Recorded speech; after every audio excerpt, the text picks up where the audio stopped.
جبکہ قرآن کے نزدیک یہ سینوں میں چھپی دنیا اخلاقیات کا اصل میدان جنگ ہے۔ آپ کے اعمال کا فیصلہ صرف اس پر نہیں ہوتا کہ آپ نے کیا کیا، بلکہ اس پر بھی ہوتا ہے کہ آپ کے سینے میں کیا چھپا ہوا تھا۔ اور یہیں سے نیت کا وہ مشہور اسلامی اصول سامنے آتا ہے کہ اعمال کا دار و مدار نیتوں پر ہے۔ لیکن یہاں ایک مسئلہ ہے، اگر ہماری نیتیں جیسا کہ آپ کہہ رہی ہیں اکثر لاشعور میں چھپی ہوتی ہیں تو پھر اس اصول کا کیا مطلب ہوا؟ یہ منصفانہ کیسے ہو سکتا ہے کہ ہمیں ان چیزوں کے لیے ذمہ دار ٹھہرایا جائے جن کا ہمیں خود بھی ٹھیک سے علم نہیں؟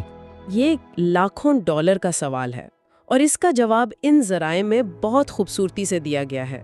یہیں پر خود شناسی اور خود آگاہی کا تصور سامنے آتا ہے۔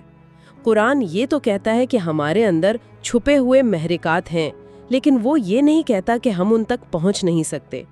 ایک اور آیت ہے، بل الانسان علی نفسہ بصیرۃ، یعنی بلکہ انسان اپنے نفس کے بارے میں خود بصیرت رکھتا ہے یا خود گواہ ہے۔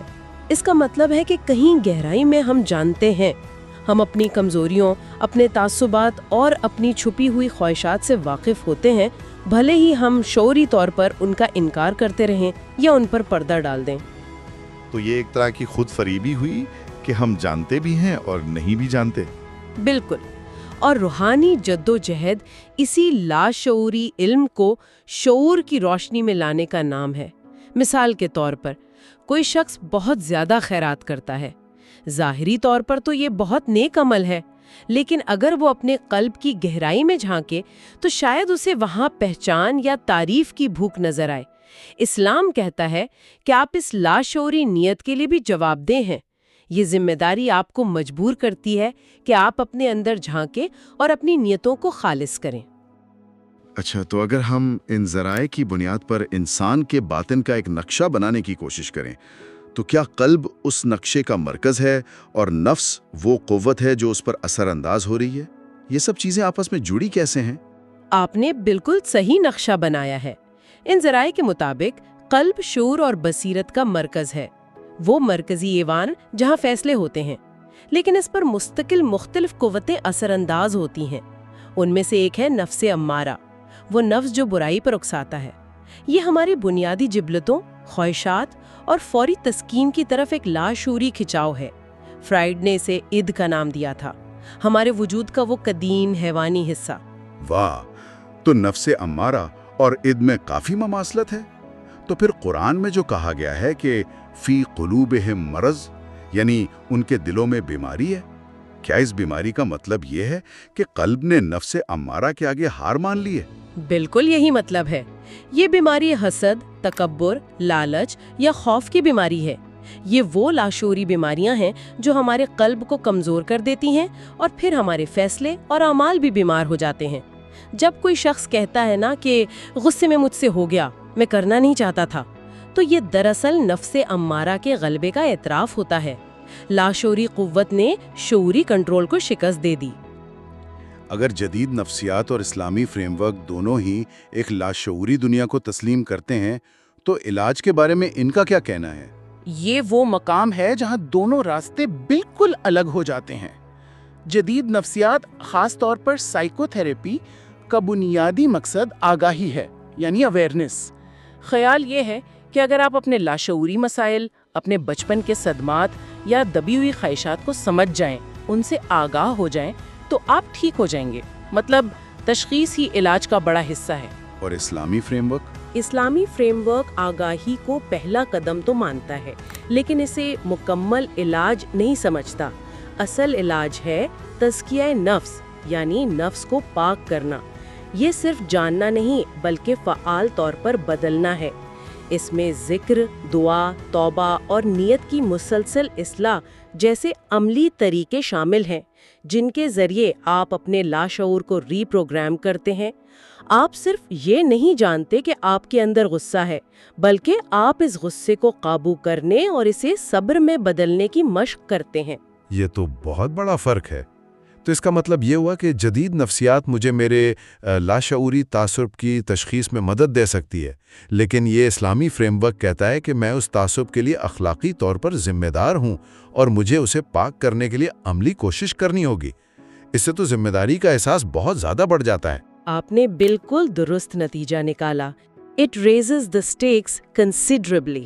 یہ لاشعور کو ایک کلینکل لیبارٹری سے نکال کر ایک روحانی اور اخلاقی میدان جنگ میں لے آتا ہے. اور کامیابی کا معیار یہ نہیں کہ آپ اپنے مسائل کو کتنا اچھا سمجھتے ہیں، بلکہ یہ ہے کہ آپ اپنے باطن کو کتنا پاک کر پاتے ہیں. جیسا کہ قرآن کہتا ہے، قد افلح من زکاہا، یعنی یقیناً وہ کامیاب ہو گیا جس نے اپنے نفس کو پاک کر لیا. کامیابی کو تزکیے سے جوڑا گیا ہے، صرف آگاہی سے نہیں. چلیں اس نظریے کو کسی عملی مثال پر لاگو کرتے ہیں تاکہ بات مزید واضح ہو. ذرائع میں نشے کی مثال دی گئی ہے. اس داخلی نقشے کی روشنی میں ہم نشے کی لت کو کیسے سمجھ سکتے ہیں؟ یہ ایک بہترین کیس سٹڈی ہے. ایک خالص طبی نقطہ نظر سے نشہ ایک دماغی بیماری ہے، لیکن ان ذرائع کی روشنی میں یہ ایک روحانی علامت بھی ہے.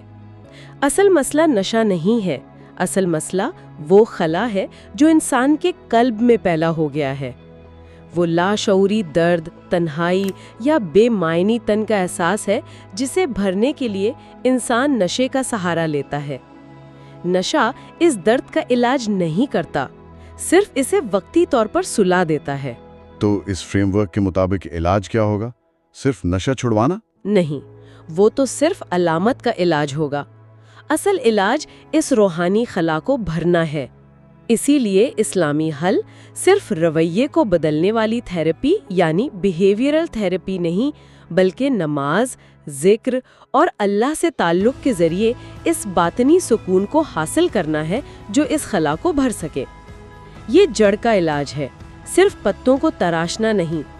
اسلام نے نشہ آور چیزوں کو حرام قرار دے کر دراصل انسان کو اس لاشعوری تباہی سے بچانے کا ایک حفاظتی نظام فراہم کیا ہے. یہ بہت گہرا نقطہ ہے. ذرائع میں لاشعور تک پہنچنے کا ایک اور راستہ بتایا گیا ہے. خوابوں کی دنیا تو ویسے ہی بہت پراسرار ہے. بالکل، خواب وہ کھڑکی ہیں جہاں ہمارے شعوری ذہن کا پہرے دار سو جاتا ہے اور لاشعور کی دنیا آزاد ہو جاتی ہے. قرآن میں حضرت یوسف علیہ السلام کے خوابوں کا قصہ اس کی سب سے بڑی مثال ہے.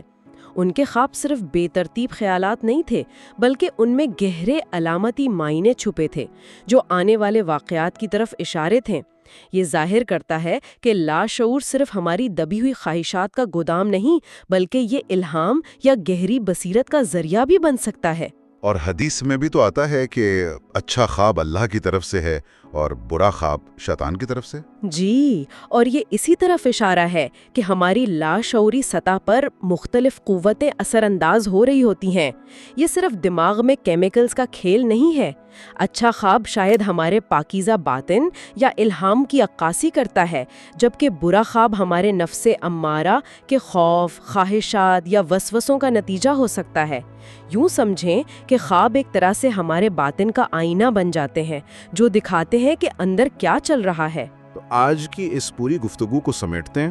اگر میں صحیح سمجھاؤں تو اسلام قلب، نفس اور نیت جیسے تصورات کے ذریعے انسانی نفسیات کا ایک بہت ہی جامع اور گہرا ماڈل پیش کرتا ہے. بالکل، اور سب سے اہم بات یہ ہے کہ یہ ماڈل صرف تشخیصی یعنی ڈائگنوسٹک نہیں ہے، بلکہ اصلاحی یعنی پرسکرپٹیو بھی ہے. یہ صرف یہ نہیں بتاتا کہ مسئلہ کیا ہے، بلکہ یہ اس مسئلے کو حل کرنے، اپنے باطن کو پاک کرنے اور ایک بہتر انسان بننے کا ایک عملی راستہ بھی دکھاتا ہے. اور یہ سب کچھ اس وقت بیان کیا جا رہا تھا جب جدید نفسیات کا کوئی وجود تک نہیں تھا. آخر میں ایک سوال جو میرے ذہن میں آ رہا ہے اور جو میں سننے والوں کے لیے بھی چھوڑنا چاہوں گا. آج ہم ذہنی صحت کے بحران سے گزر رہے ہیں.